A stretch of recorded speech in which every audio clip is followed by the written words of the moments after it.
In the summer of 1945, the world erupted in celebration. World War II was finally over. But for one 23-year-old U.S. Marine, the real battle had just begun. His name was Joe O'Donnell, a photographer, and his orders were simple, yet impossible. Go to Hiroshima and Nagasaki. Document everything. For 7 long months, Joe walked through the skeletal remains of 2 cities, vaporized by atomic bombs. The ground was still radiating heat.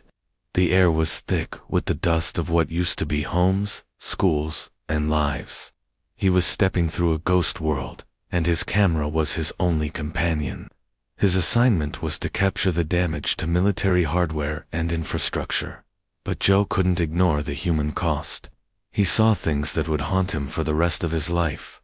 Melted tricycles, twisted into grotesque shapes. Glass bottles fused together by a heat hotter than the sun, and the shadows. Human silhouettes permanently burned onto stone walls and steps. The last trace of a person who had ceased to exist in a flash of light. These were the images the U.S. government didn't want the world to see. They were too raw, too human. They told a story not of military victory, but of unimaginable suffering. Most of Joe's photos were immediately classified, locked away from public view. But Joe was a Marine, and he followed orders. He photographed what he was told to, but he also used his personal camera to capture what he felt he had to. Among the hundreds of photos he took, one stood out. A young boy, no older than 10, standing at attention. Strapped to his back was a smaller child, his little brother, who was dead. The boy had carried his brother to a makeshift crematorium and was waiting his turn, biting his lip so hard it bled, refusing to cry. He stood there, a small soldier fulfilling his final duty. Joe O'Donnell said that to this day, he can still hear the sound of the flames. He saw watches and clocks, their hands frozen forever at 8:15 a.m., the exact moment the bomb detonated over Hiroshima. A silent, constant reminder of a single second that changed the world. He photographed a melted beer bottle, its form warped into an almost beautiful, but terrifying, sculpture. It became a symbol for him of the absolute, indiscriminate power of nuclear weapons. Joe documented children with burns so severe they were unrecognizable. He saw the hibakusha, the explosion-affected people, wandering the ruins, their skin literally melting off their bodies. He spoke with a man who had been a mile away from the hypocenter and survived, but whose wife and daughter were gone, vanished. The man just kept repeating their names, as if saying them enough times might bring them back. When his tours of duty ended, Joe returned to America. He brought back the official photos for the military, but he also brought back his personal negatives, the ones that told the real story. He couldn't bring himself to look at them. The memories were too painful. So he packed them away in an old metal footlocker and tried to forget. For nearly half a century, that trunk remained closed. Joe got married, had a family, and built a life. He worked as a White House photographer, capturing images of presidents, from Truman to Reagan.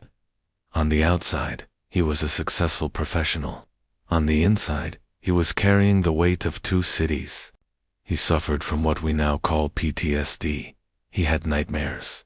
The faces of the people he photographed never left him. Then, in 1989, his son found the trunk. He opened it and discovered the hidden negatives.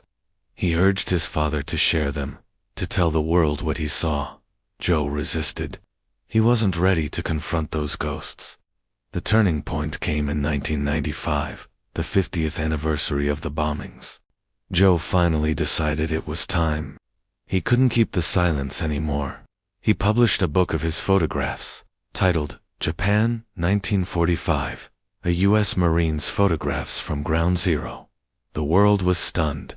These weren't images of strategic targets or military assessments. They were portraits of humanity at its most vulnerable.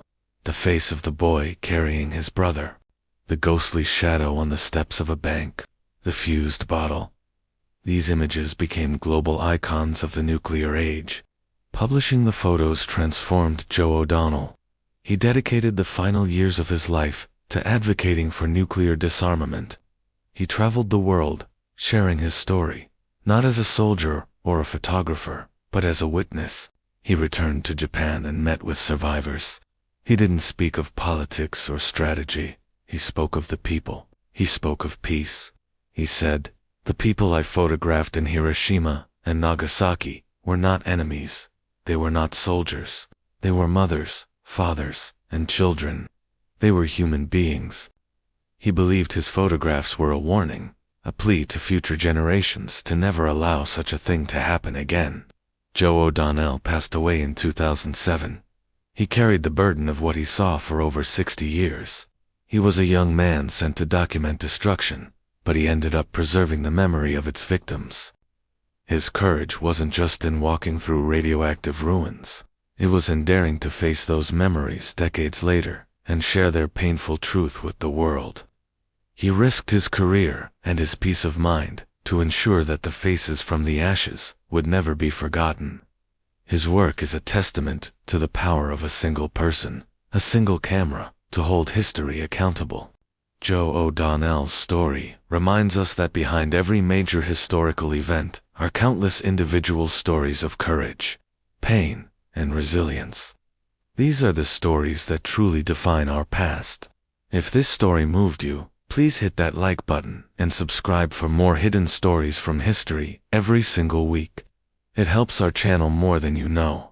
And if you believe in keeping these voices alive, drop a camera emoji or the words "never forget" in the comments below. Thanks for watching.